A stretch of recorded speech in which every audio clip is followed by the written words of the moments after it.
Shalom and welcome to the Middle East Report. In this program today we'll be discussing the prospect of a Palestinian state and asking, will it bring peace to Israel?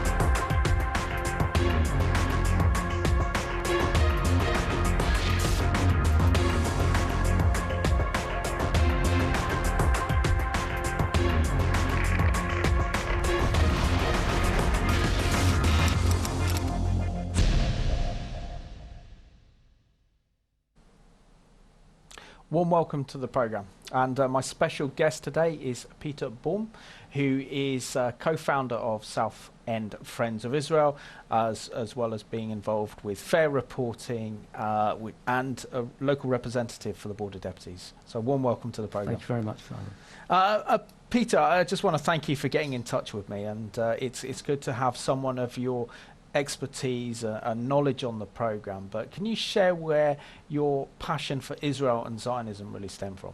Yeah, absolutely. Well, I was brought up in a semi-Orthodox Jewish family, but it's only in the last 5 years, I would suggest, when a couple of personal experience happened to me that drove me to increase my passion for the state of Israel and the Jewish people generally, and also my involvement with various groups, as you suggested, the Board of Deputies, Friends of Israel and Fair Reporting, that has driven me to be where I am today with you. Excellent. Can you share with us some of those experiences? I can't, because they are personal to me, sure, and I would not want to impose what happened to me onto anyone else. But all I can tell you is that coming from a very secular, unorthodox background, not that I'm particularly orthodox now, but orthodox to the extent whereby I just know that there's something else out there that is personal to me, to God, and who's looking after the state of Israel. Absolutely, definitely, without a shadow of a doubt. So what would you say are the challenges facing the Jewish community when it comes to Israel advocacy? Quite a few. It's almost become unfashionable now to challenge the premise of a two-state solution. Every politician, every government, every part of the media is totally focused on the idea of there being only one potential outcome to the Israel-Palestinian issue, and that's a two-state solution. Now, it's my opinion that just by analysing what's happened since the formation of the State of Israel, that a two-state solution currently would be absolutely disastrous, not only for the people of Israel, but also for the Palestinians themselves. So there are other options, and on this programme today, hopefully we can not only look at those other options, but actually give your audience logical reasons why a two-state solution actually isn't a good idea at the moment. Absolutely, and I think it's very, very important to do that. But one of the big problems facing the Jewish community, particularly in Britain, is that the predominant members of those who are actively involved with Israel advocacy are primarily on the left, and therefore see the whole concept of a two-state solution as being the mantra, that all we have to do is for Israel to make territorial concessions, allow the creation of a Palestinian state, and that's the end of the conflict, and no more anti-Semitism. But the truth is something different, isn't it? You're absolutely right. And let's just go back to basics, Simon. So it's my contention that there is actually no religious, nor legal, nor historical justification for a Palestinian state.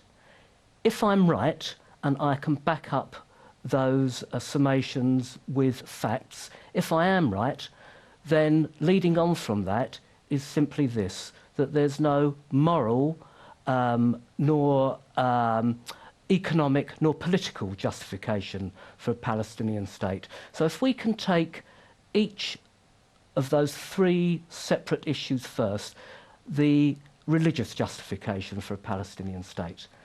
Now, I have yet to hear any pro-Palestinian commentator suggest that, or understand that within the Quran, the word Jerusalem or Palestine is not mentioned once.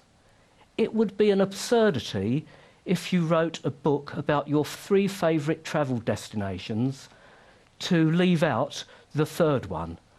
The fact that the Quran doesn't mention Jerusalem or Palestine once is an indication to me that from a purely Islamic perspective, there is absolutely no religious justification at all for an Islamic state within that geographical region that we're now calling Palestine.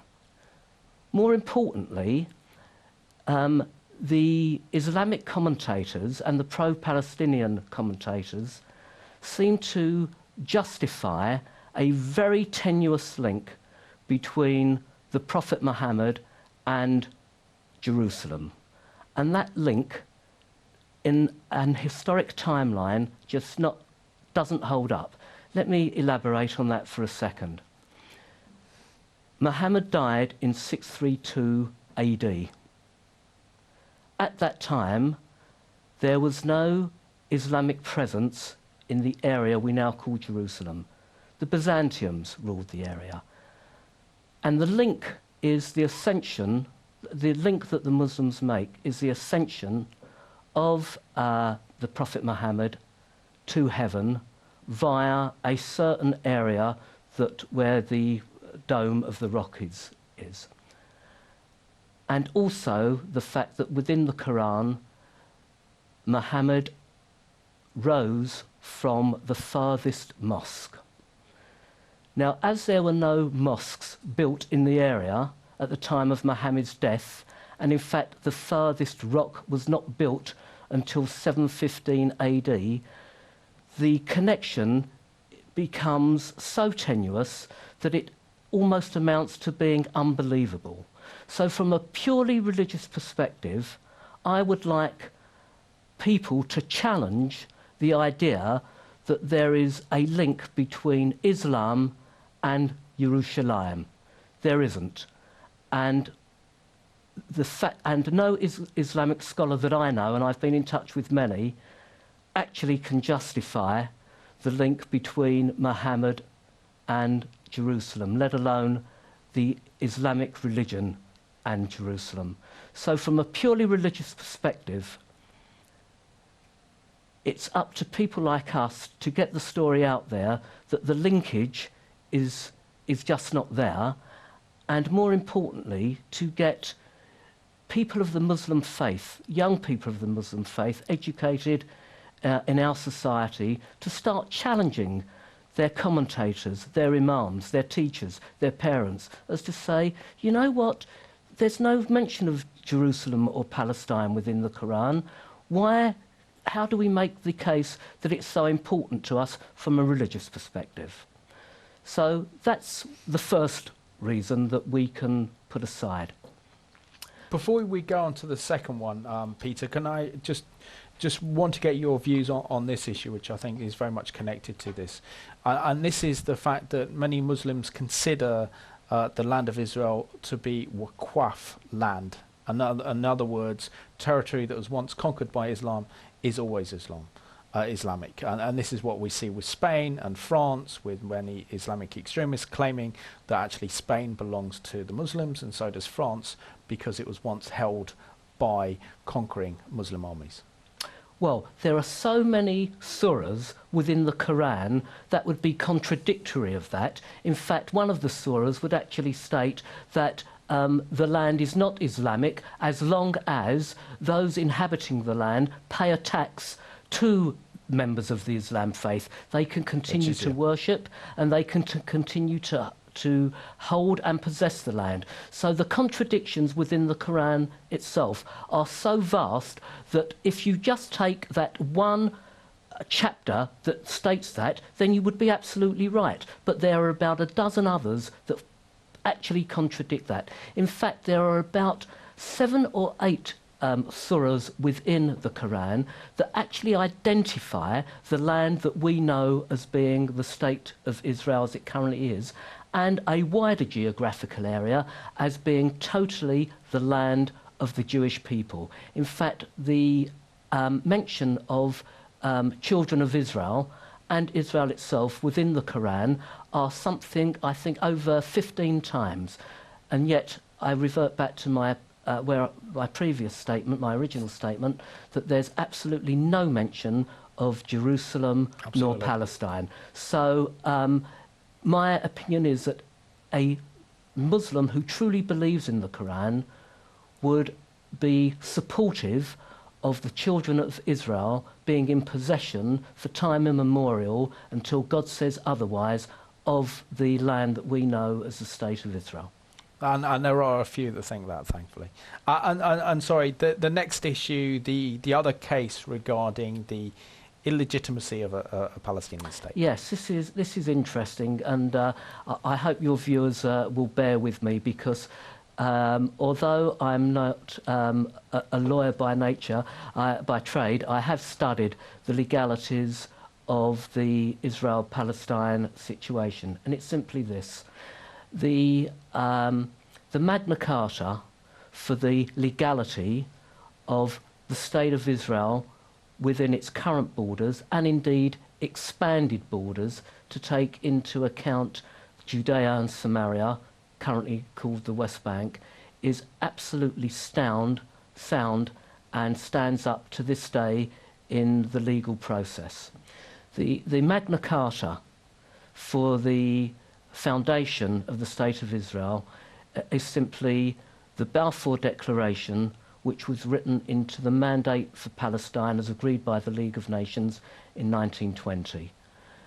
Within the another legal document is the San Remo Conference, followed by the Treaty of Sèvres and the Treaty of Lausanne, and the Anglo-American boundary paper of 1924, I believe. Now, those documents are as valid today as they were when they were originally agreed after the end of the Ottoman Empire, the end of the First World War. And no UN resolution, whether it's UN Resolution 181, UN Resolution 242, the Oslo Accord, or anything else, can legally and has legally taken away the rights of the Jewish people to not only the current area of Israel, but also an expanded area which would take in, for example, the settlements. Now, I have never heard anything other in the media over the last 3 or 4 decades that Israel is in illegal occupation or oppressing the Palestinian people. That has come over in every debating programme, every commentary. It's always in the media, and yet it is a fake terminology, because legally, under those documents that I've just mentioned, the State of Israel is absolutely perfectly entitled to be on the area where it currently is, and an expanded area. Interestingly enough, there are 2 other principles of international law which further support that. One is the principle of acquired rights, which is in the Vienna Convention of the United Nations, and the other one is the law of estoppel. Acquired rights is once a treaty has been legally sanctioned, as with the San Remo Treaty and the League of Nations mandate, then no party to that treaty can deny its obligations under that treaty. So therefore, the principle of acquired rights is as sound today as it was when it was first came into force. And Peter, I'm just going to refer to my notes now. Now, can you clarify for us the doctrine of legal rights and the doctrine of estoppel regarding the legal foundations of the modern state of Israel. Yes, indeed. When those original treaties were created in the 20s, the doctrine of acquired rights is simply this. It means any party to one of those treaties, and all 51 members of the then League of Nations were party to those treaties, cannot deny a party to those treaties, cannot deny the rights of those parties to those treaties. So therefore, all the 51 member nations who were signatories to those original treaties cannot renege on them. It's set in stone in international law that the borders of Israel, as was originally established within those treaties, are as they are, should be as they are today, as they were when they were originally created in the 1920s. So, but it does lead to one particular question that obviously those supporters of Israel come up against when they come against those who are anti-Israel.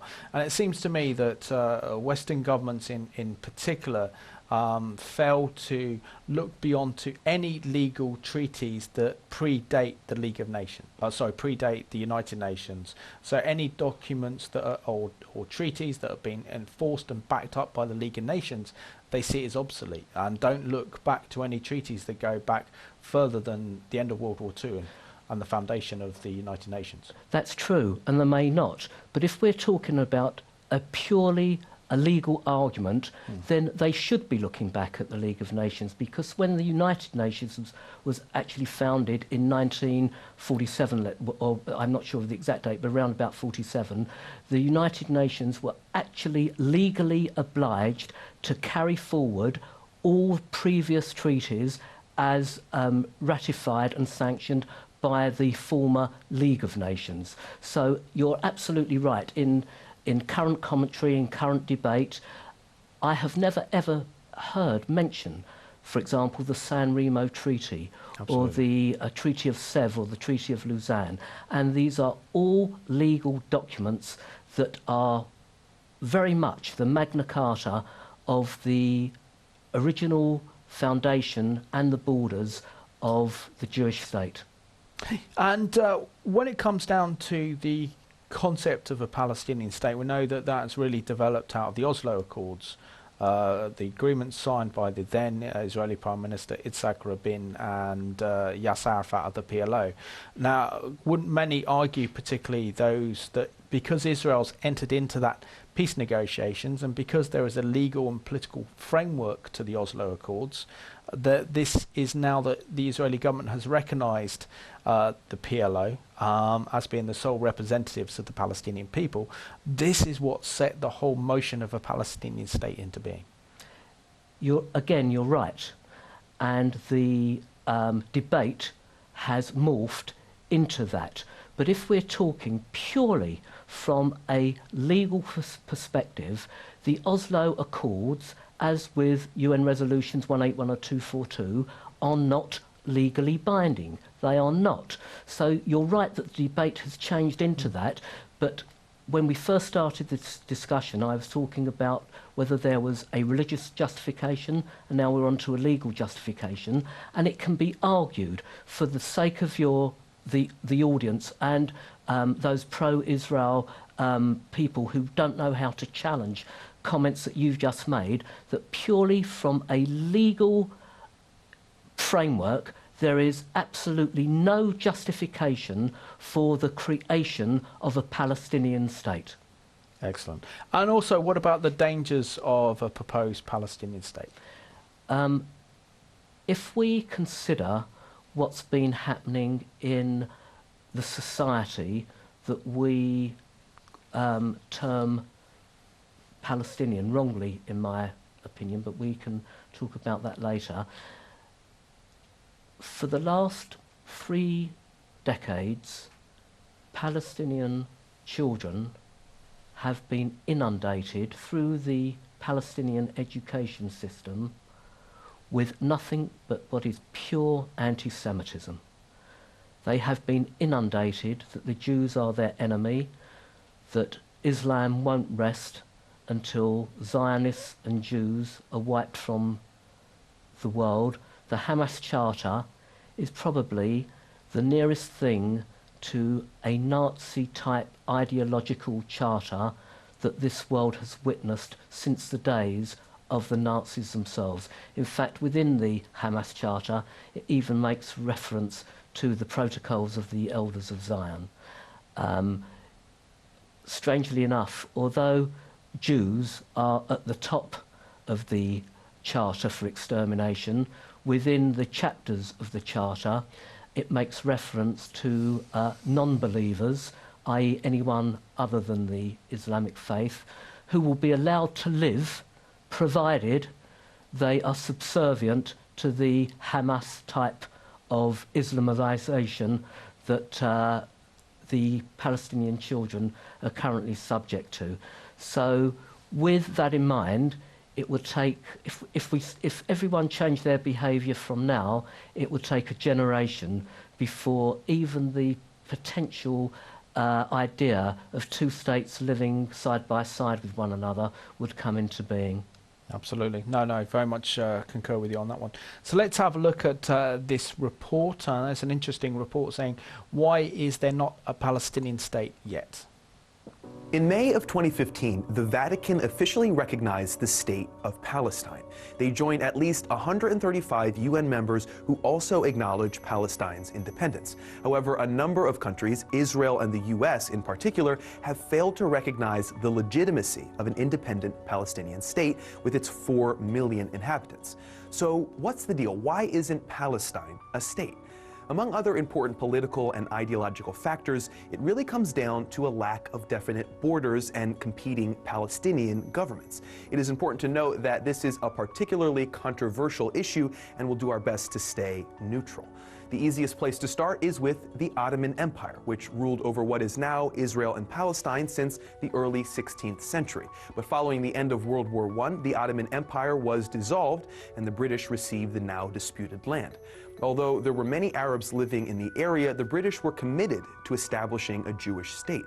However, attempts at negotiating borders within the area were unilaterally rejected by Arab leaders, and the plans were dropped when World War II began. Meanwhile, hundreds of thousands of Jews moved into the British-controlled area as anti-Semitism and the Holocaust flared throughout Europe. After the war had ended, the UN partitioned the area into 2 Arab and Jewish territories in 1947.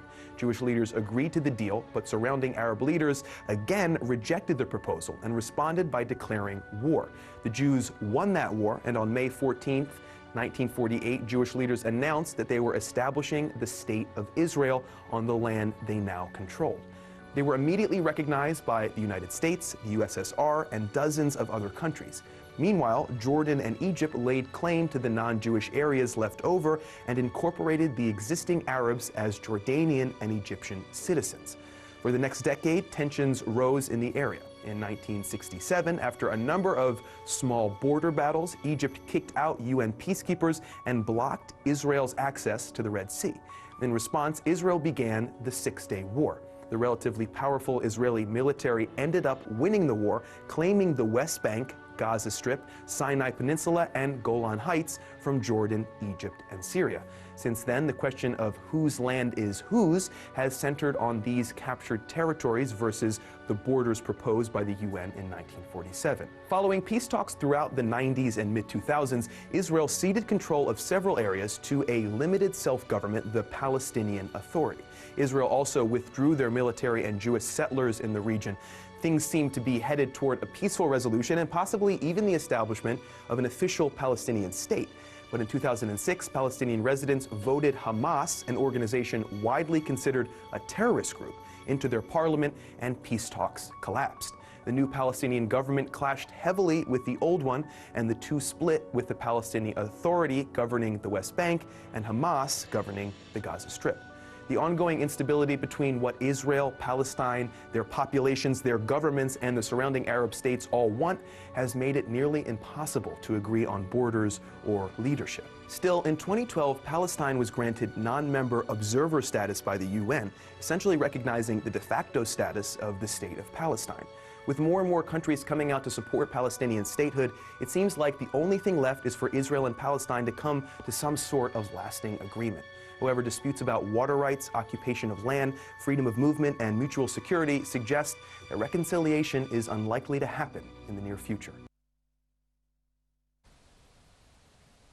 As you can see from that report, the problems there are profound in coming to an agreement with the Israelis and the Palestinian leadership. And primarily one of the main reasons, isn't it, Peter, that there is a fundamental problem is that the Palestinian leadership don't want a state in itself. They just want to use this state as a means to destroy Israel as part of Yasser Arafat's phased plan to destroy Israel that he established that line of thinking and ideology together with President Nasser of Egypt. Now, I have to ask you before we discuss this this issue, and that's the issue of why the international community is so determined to impose a unilateral Palestinian state on Israel. Okay. My opinion on this one is purely that there has been a complete lack of pragmatism amongst the international community and a non-recognition as to the truth. So the idea that there exists a Palestinian people is an absurdity. There is no such thing as a Palestinian people. All the Palestinians are at the moment are a combination of various political groups. Hamas is to the Arab world what Momentum is to the European world. It's just a political party. Palestinians do not exist as a nation. They have no distinctive language. They have no distinctive culture. All the Palestinians are a combination now of different political parties who have somehow managed to control the Western media and the media at large into believing that they are a separate nation. Interestingly enough, if one looks at the statements of two of the original founders of the PLO, Walid Shubat and Zuhair Hussein, Shubat said one day he was a Jordanian. When he woke up, he was a Palestinian.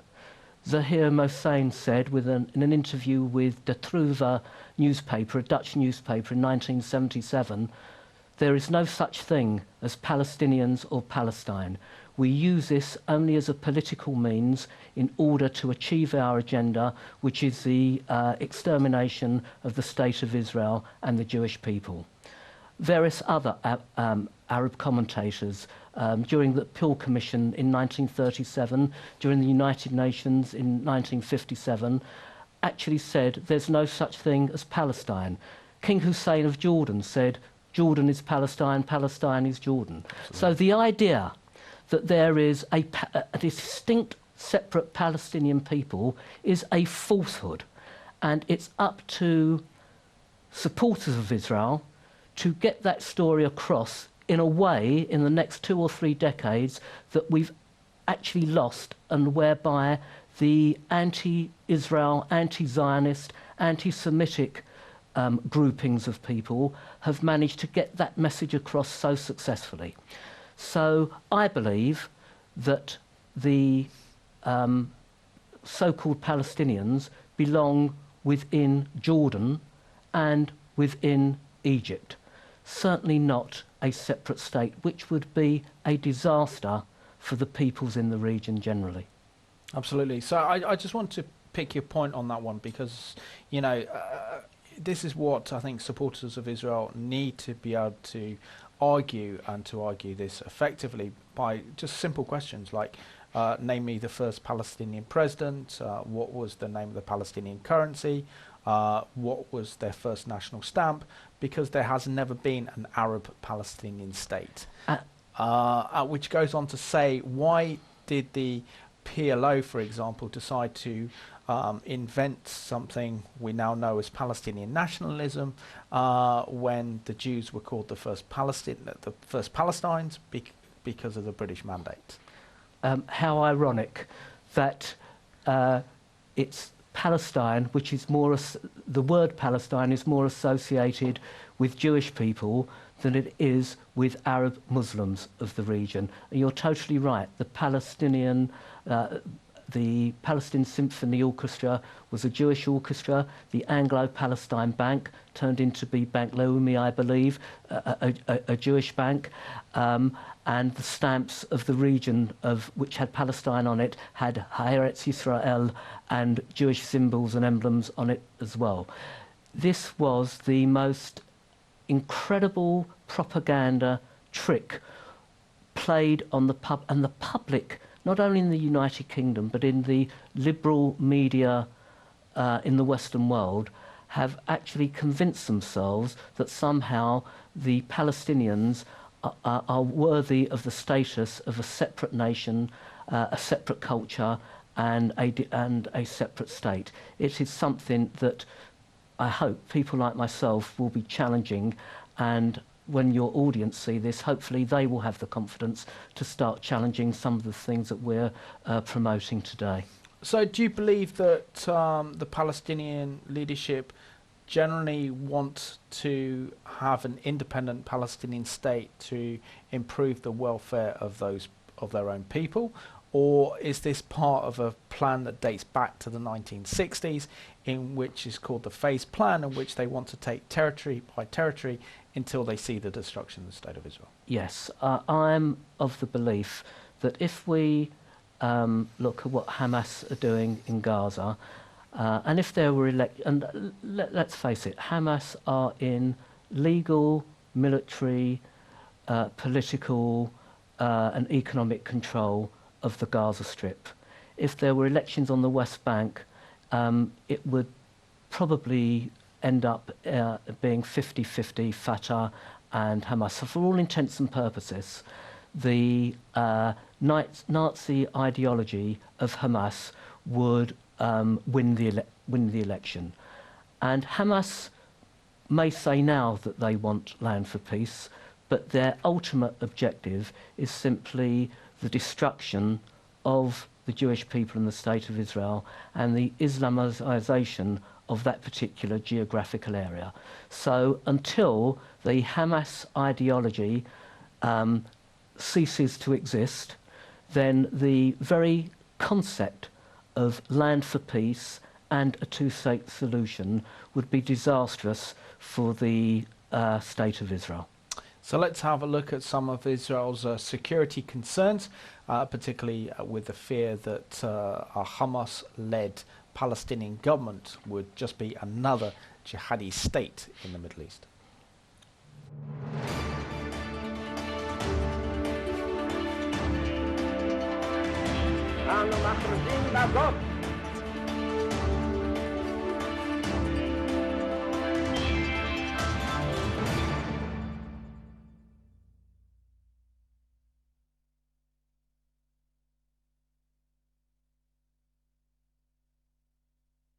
Hello to our viewers, and welcome to our video studio at the Israel Institute for Strategic Studies, IISS.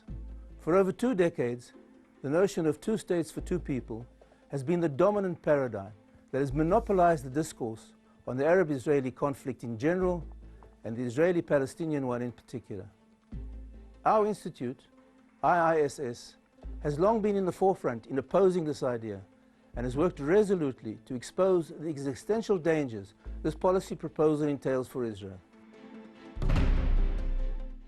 In the short video, we illustrate one aspect of the perils that Israel and Israelis can expect if the two-state principle is actually implemented. One of the gravest threats, but one that for some reason has received scant public attention, is the threat that would arise to the nation's major transportation axes should a Palestinian state be established in the areas adjacent to Israel's coastal plain. In numerous articles and interviews in the past, the founder of the Israel Institute for Strategic Studies, Dr. Martin Sherman, has warned repeatedly of the dangers involved in the proximity of borders of the envisaged Palestinian state to some of the country's principal traffic routes. One of the most important of these routes is the Trans-Israel Highway, Highway 6, that connects the north of Israel with the south. Several portions of Highway 6 run close to the territory designated for a future Palestinian state, and in some places is even immediately adjacent to it. In numerous locations, the distance between Highway 6 and the Palestinian population centers is less than 1 kilometer, and in some places only a few dozen meters. Little imagination is needed to envisage the gory outcomes that are likely to occur if Israel were to relinquish control of the area that abuts the highway. Israel's harrowing experience following its pullout from Gaza must serve as a red light warning against what we can expect if the area east of the highway is transferred to Palestinian control. Two locations are particularly sensitive, the towns of Qalqilia and Tulkarm, that are located immediately adjacent to the highway and in the past have been the sources of murderous attacks of terror, such as the horrific carnage at the Park Hotel in the coastal city of Netanya. Only continued Israeli control of the eastern flanks of the highway can prevent the continued bloodshed and violence inside Israel. The menace of terror tunnels and attacks can't be dismissed as unfounded scaremongering. To the contrary, in the recent past, attempts to dig such terror tunnels under the security barrier were exposed by the Israel security services.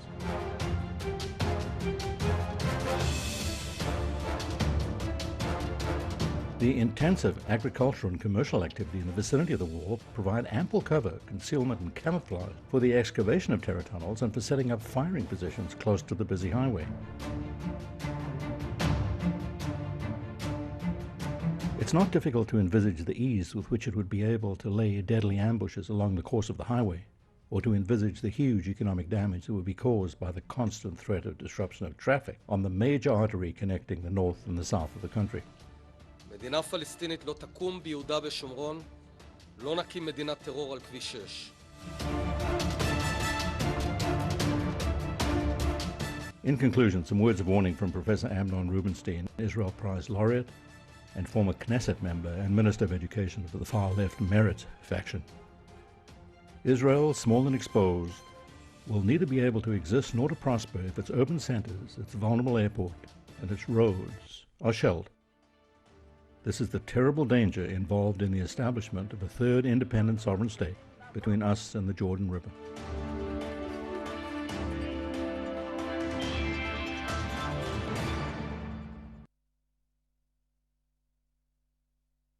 That was some very important and strategic information regarding Israel's security concerns, particularly regarding Highway 6 that would run parallel to a future Palestinian state. Peter, just having a look at that very informative video, one can only conclude that if there was the creation of a Palestinian state, and with its kind of very nature at the moment, which is very hostile towards Israel, then this would cause major security problems for Israel, wouldn't it? You're absolutely right, and this is why we have to start reinforcing the logic about the borders of Israel. Now, if I may take you back to the War of Independence in 1948, Jordan controlled and occupied until 1967 Judea and Samaria, the West Bank. The legal borders of Israel, as we've discussed previously, took in those areas.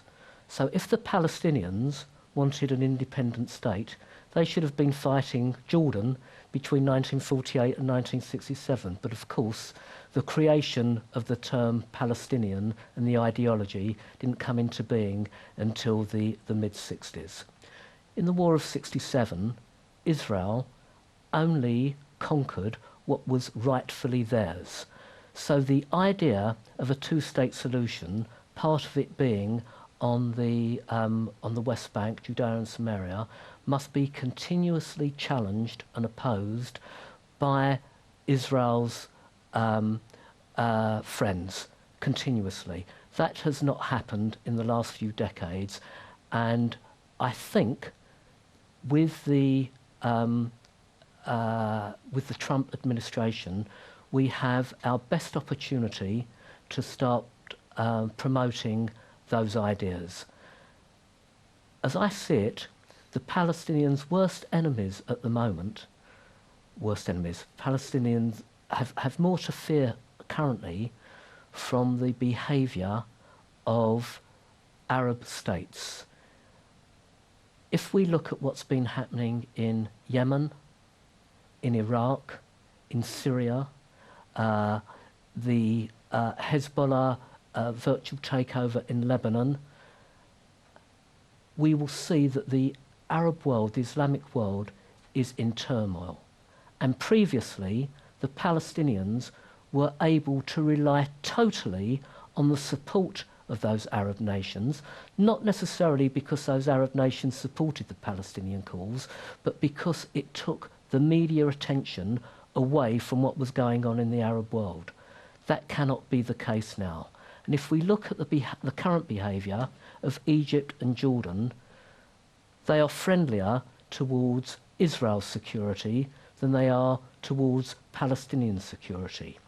So we have an exceptional opportunity during the years of the Trump administration, and whilst there's so much unbelievable turmoil going on in those Arab countries that I've just spoken about, to start promoting the idea that actually the two-state solution would be disastrous. Why would anyone at this moment in time want to create another Islamic country, and one where the vast majority of people have voted for an Islamic ideology that is so close to a Nazi ideology?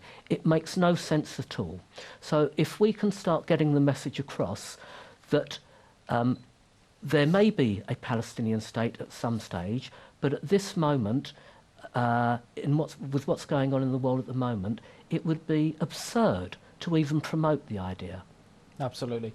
No, I agree with you, Peter. And my big concern, and I think this should be Israel's biggest concern, and this is why Israel has to really think very carefully before engaging in the Middle East peace process, and again exchange the land for peace, is the fact that if Israel made peace with Mahmoud Abbas today, tomorrow is probably likelihood that Hamas would take over, either through a genuine democratic election or by a coup d'etat. And Israel would face an unbearable security situation if Hamas took over Judea and Samaria. There is no doubt that if there were elections at the moment, whether because of the military rule and the fear that Hamas impose, or the genuine electoral popularity that they have, that they would certainly be the power in control. And the world at large does not need another separate Islamic country with a seat at the United Nations. It would bring even greater turmoil to the lives of those people directly in that geographical area. So again, whilst we have a Trump administration who we believe to be so much more friendly to Israel than the, I should say, duplicitous Obama administration, we have an opportunity, providing we have the people who have the eloquence and the elegance to get this pro-Israel message across to other world powers. And I think, given the turmoil that we're currently witnessing in the Arab world, people's eyes would be more open now to listen to that case than they have been over the last 3 decades. I'd like to think that the BBC and other media outlets would be willing to give us a fair hearing as well. Let's have a look now at one of Hamas's latest promotional videos. I'm only going to show a few seconds of this, but this is really what Israel's up against and what the world needs to wake up and realise what Israel's up against.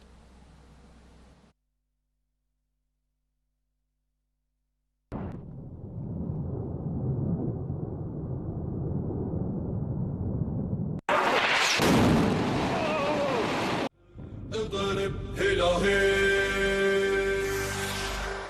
اضرب صاروخ القسام اقذف في كبد الظلام اضرب رابك رد قادم يعصف يهدم بالألغام اضرب صاروخ القسام اقذف في كبد الظلام اضرب رابك رد قادم يعصف يهدم بالألغام اضرب فالعز ينادينا زلزل أوكار أعادينا اضرب فالعز ينادينا زلزل أوكار أعادينا اضرب فالعز ينادينا زلزل أوكار أعادينا لا تجزع قد حان الرد فأعدوا الصاروخ أعدوا لا تجزع قد حان الرد فأعدوا الصاروخ أعدوا.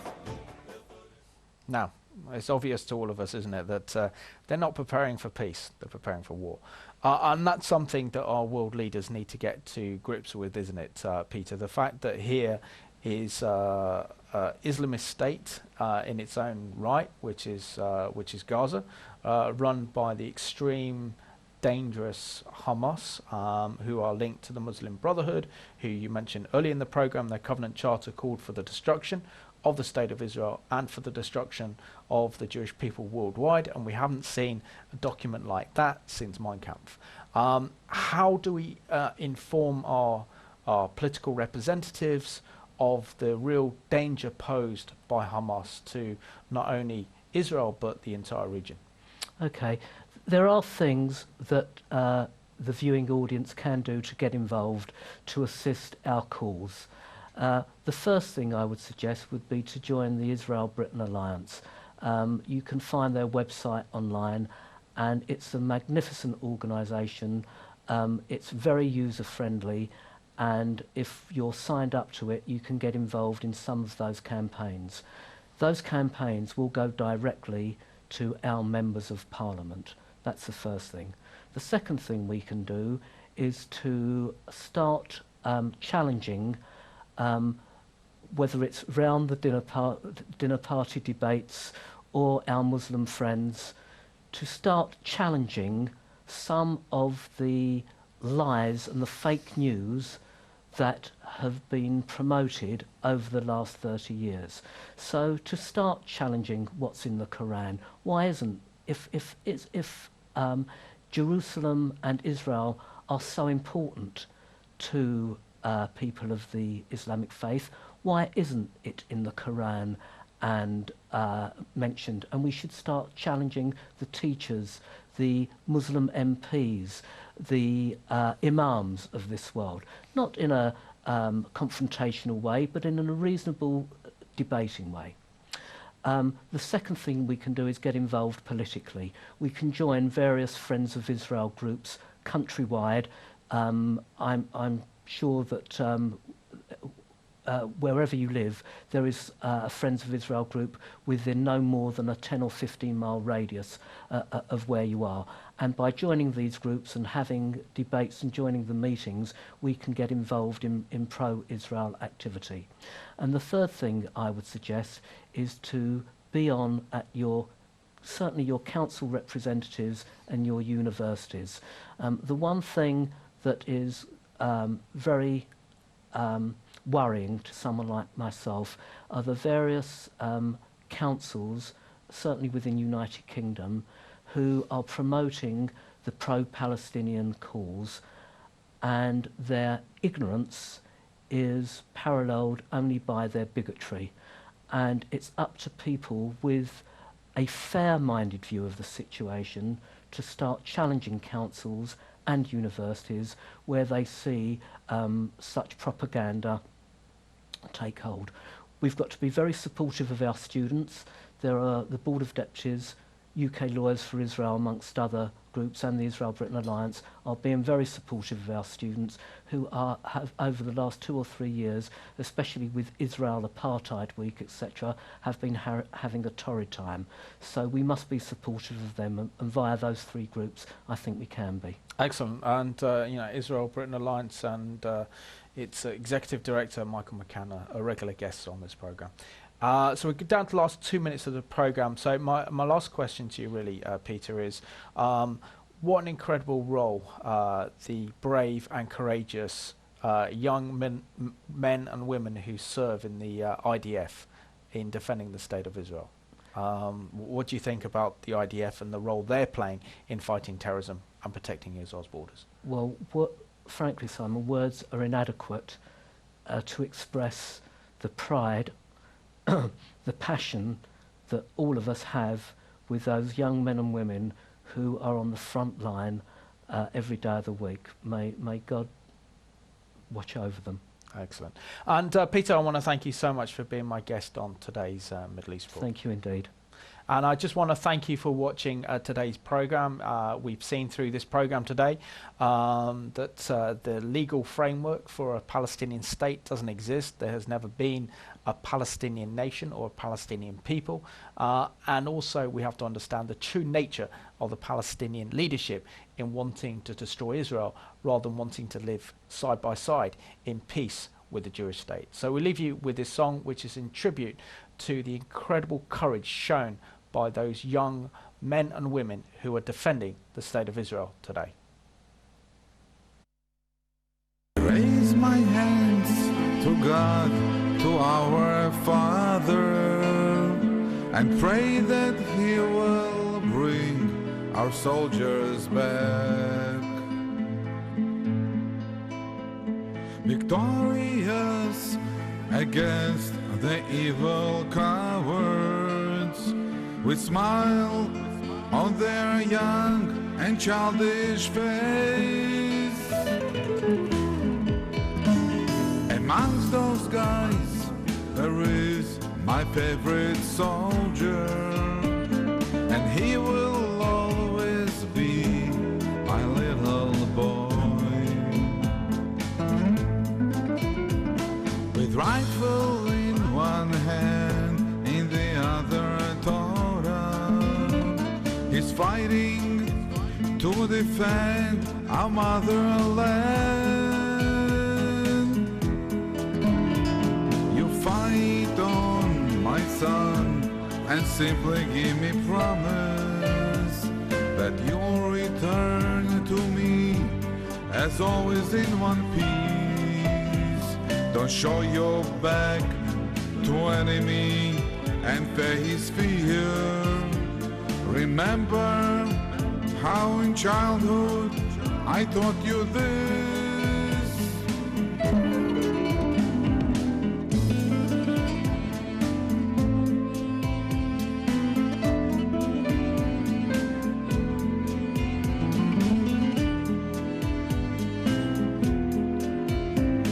I want to wrap my hands around your shoulders. Your mother cannot hold her tears back. Your little sister wants her older brother. She's asking me, when are you coming back? I know that you did not start this fight. You are protecting freedom and your sacred land. There is no higher honor than your courage.